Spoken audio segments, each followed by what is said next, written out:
Então, gente, continuando a sequência de aulas práticas, na aula de hoje a gente vai falar sobre solubilidade.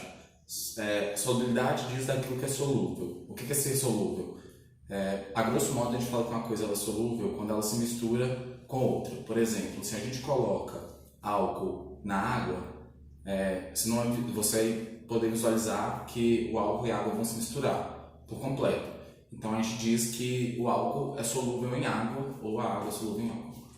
O que não acontece quando, uma coisa que todo mundo já deve ter visto em casa, quando você mistura óleo em água. Formam umas gotinhas pequenininhas dispersas de óleo sobre a água, dependendo da quantidade de óleo, ou então você verifica o que a gente chama de duas fases. A fase aquosa e a fase oleosa. Nesse exemplo, as duas fases estão líquidas. E são dois líquidos insolúveis, ou seja, não solúveis, onde não há a solubilidade. Para poder tentar deixar isso mais palpável, eu trouxe alguns exemplos, porque isso naturalmente traz o conceito de fase. O que é uma fase? Uma fase é toda a observação que a gente faz do sistema de diferença, seja ela, por exemplo, no caso da água e do óleo, você consegue verificar a água e o óleo separados, então você tem duas fases, fase aquosa e fase oleosa. Nesse exemplo, a gente tem duas fases líquidas. Se você tem areia em um copo com água, a areia não é solúvel em água. Você vai verificar duas fases, a fase de areia, a fase de água. Só que nesse exemplo a gente tem uma fase sólida, que é a areia, e uma fase líquida, que é a água. Se você adiciona o óleo, você vai ter a terceira fase, areia, sólida, água, líquida, óleo também líquido. E aí eu tentei trazer alguns exemplos aqui para a gente poder entender. Por que acontece essa solubilidade ou não solubilidade? Parte daquele preceito básico que a gente aprende durante o ensino médio, de que semelhante dissolve semelhante. Nas próximas aulas a gente vai aprender mais a fundo o conceito de polaridade.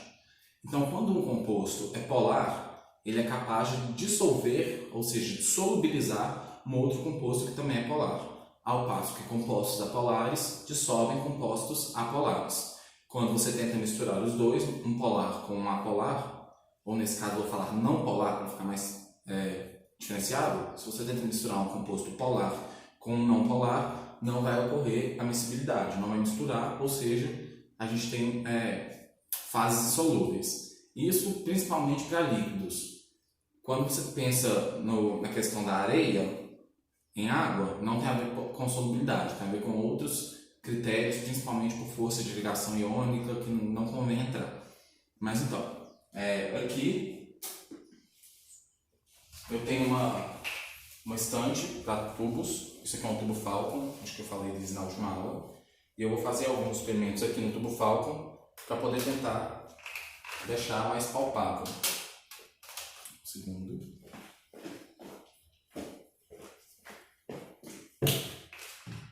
Ok, o primeiro deles seria o exemplo que eu dei da água e do álcool. Aqui eu estou colocando um pouco de água no tubo. Deixa eu achar um álcool.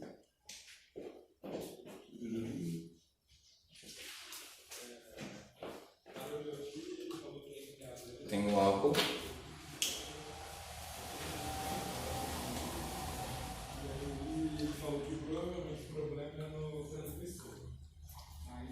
Coloquei o álcool em água.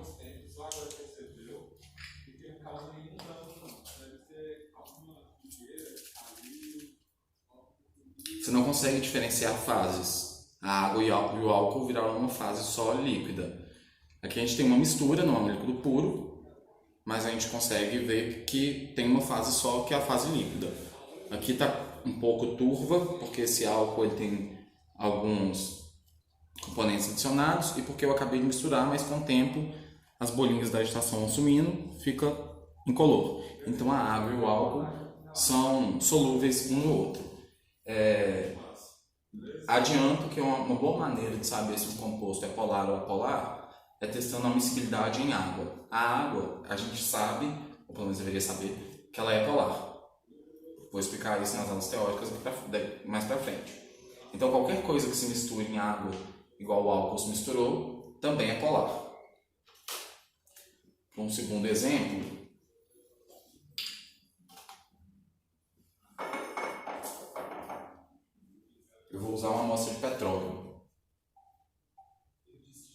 petróleo é bastante oleoso.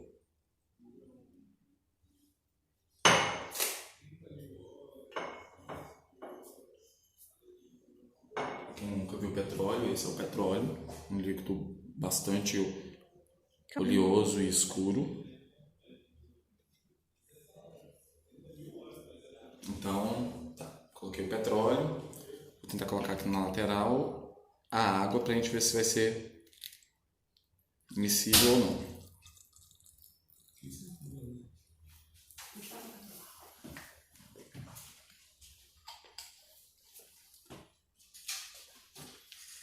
Foi uma ideia bem ruim de visualização, porque o petróleo é muito escuro. E aí atingiu o tubo inteiro. Mas vamos lá. Como o petróleo está uma grande proporção de óleos, ele deveria não ser solúvel em água. Show! Com o tempo as frações mais leves vão descendo e as frações mais pesadas vão descendo da fase aquosa. As mais leves vão subindo e ficando na superfície. Daqui a pouco a gente volta para ela porque ele está separando aqui. Mas não foi um foco total.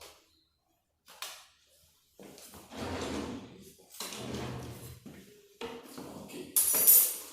Aqui eu tenho sulfato de ferro heptatidratado, que a gente já vê de cara que ele é não solúvel.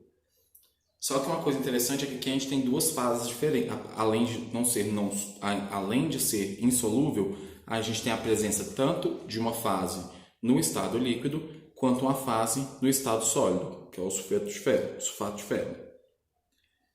É interessante que, por vezes, assim como aconteceu com o petróleo, se você agita, você pode conseguir essa miscibilidade, mas se a solução fica parada por algum tempo, ela volta a separar. Então, a gente pode dizer que o sulfato de ferro ele é parcialmente solúvel em água. Uma parte dele solubiliza, a outra não. Mas com o tempo ela volta a separar. E aí a gente volta a ter duas fases, que são uma líquida e outra sólida.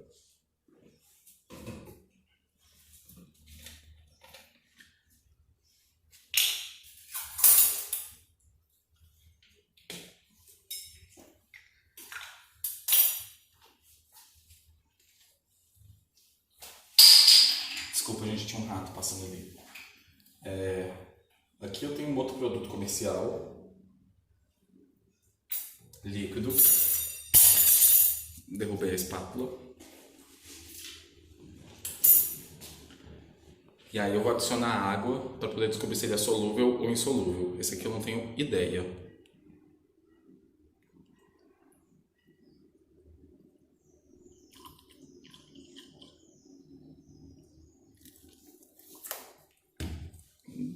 Não sei se vai dar para ver no vídeo que ele é insolúvel. A fase aquosa que eu adicionei está aqui em cima. Ficou uma outra fase aqui embaixo.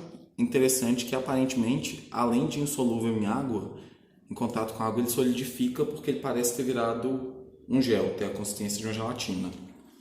Deixa eu dar uma agitada.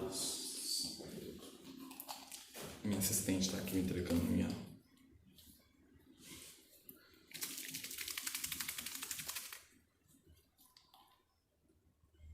Ele virou uma grande bolota sólida. Vou deixar em repouso aqui, daqui a pouco eu mostro. Bota mais um pouco de água.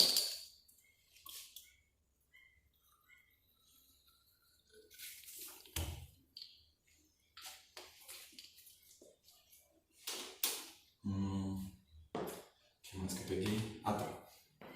Quando a gente tem soluções immiscíveis com água e óleo, existe a possibilidade que as soluções formem o que a gente chama de emulsões.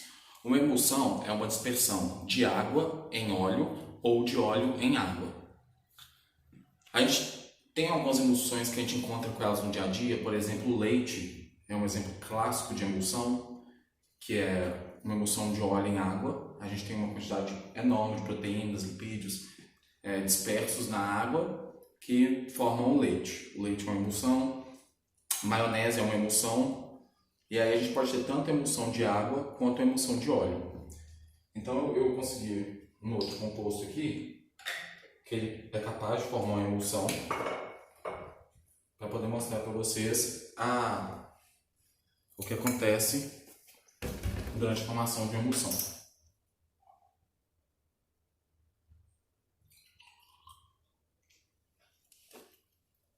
Eu tenho primeiro meu líquido, vou chamar de líquido A, e vou pegar um segundo líquidozinho B.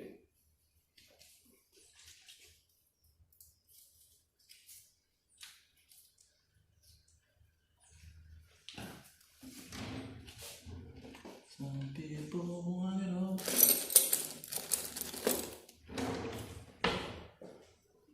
Vou pegar um pouquinho aqui. Vou começar a adicionar lentamente na água.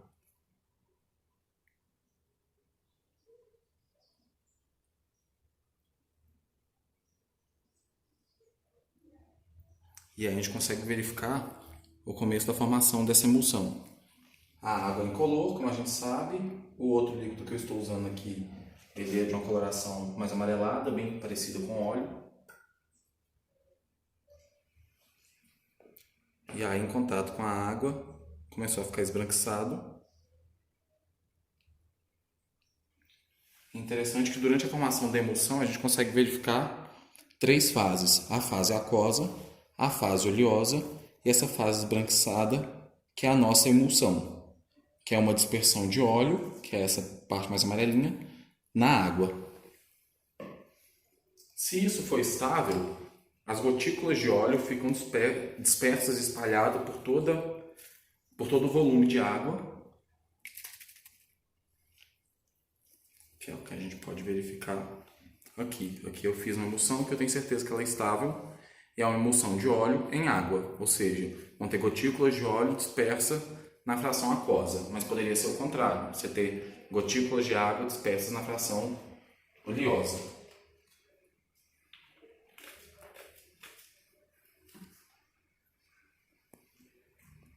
Para poder verificar, para o celular,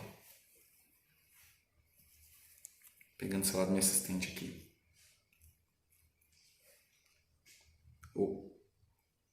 Que o petróleo e a água são insolúveis, a gente tem uma fase mais clara aqui embaixo, quando a gente vai com a lanterna. Ainda assim ela fica um pouco marrom, porque uma parte do petróleo é solúvel em água. E conforme vai subindo, a gente para de ver a solução, porque o petróleo é muito escuro. Então a gente tem a parte de água que não solubilizou o petróleo aqui embaixo e o petróleo aqui em cima. Lembrando que existem as características de uma mistura ser parcialmente solúvel, que foi o que aconteceu aqui, por isso a água ficou com esse tom levemente marrom. Tem um outro exemplo que a gente pode ver uma solução oleosa, uma aquosa e uma sólida, que eu tinha falado. Então aqui nós temos 3 fases e 3 fases, 2 líquidas, uma sólida. Por fim, voltando à emulsão, deixou tudo branquinho, bonitinho. Deixa eu pegar uma vidraria para poder despejar, dá para ver melhor.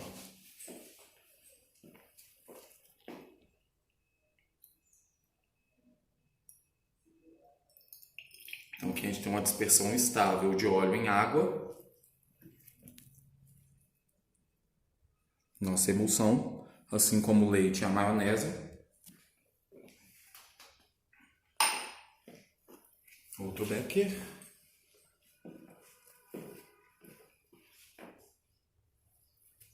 A outra tentativa de solubilização que eu havia feito, usando água e produto comercial. A gente tem a fase aquosa, que por não estar translúcida, a gente viu que solubilizou parcialmente a parte oleosa que eu estava usando. E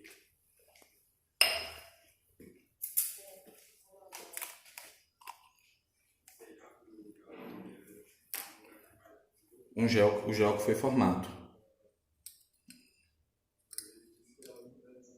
Então aqui nós temos 2 fases, uma líquida e uma sólida. Essa é líquida pela coloração, que não é mais total transparente, dá para ver que ela é uma mistura, ou seja, a solução era parcialmente solúvel. E a outra parte sólida foi um gel que formou por ser 100% insolúvel. Então o que eu preciso que vocês tirem disso é, quando a gente está fazendo uma mistura, a gente pode ter N cenários. O primeiro é o que a mistura acontece, nós verificamos que a gente chama de solubilidade, a solubilização. Um segundo cenário, onde não acontece, ou seja, os dois componentes são insolúveis. A gente pode ter o cenário onde é parcialmente solúvel. Nessas, então, misturas: solúvel, insolúvel, parcialmente solúvel. As misturas podem ter uma fase, duas fases, três fases, independente disso, de acordo com essa verificação. Consigo verificar, sei lá, a água e o sal, água e óleo, água e álcool são solúveis. Se, caso eles não fossem, e ambos são transparentes, se eu conseguisse verificar as duas fases, eu diria, mesmo sendo ambos da mesma cor, que tem duas fases. Um exemplo que eu posso dar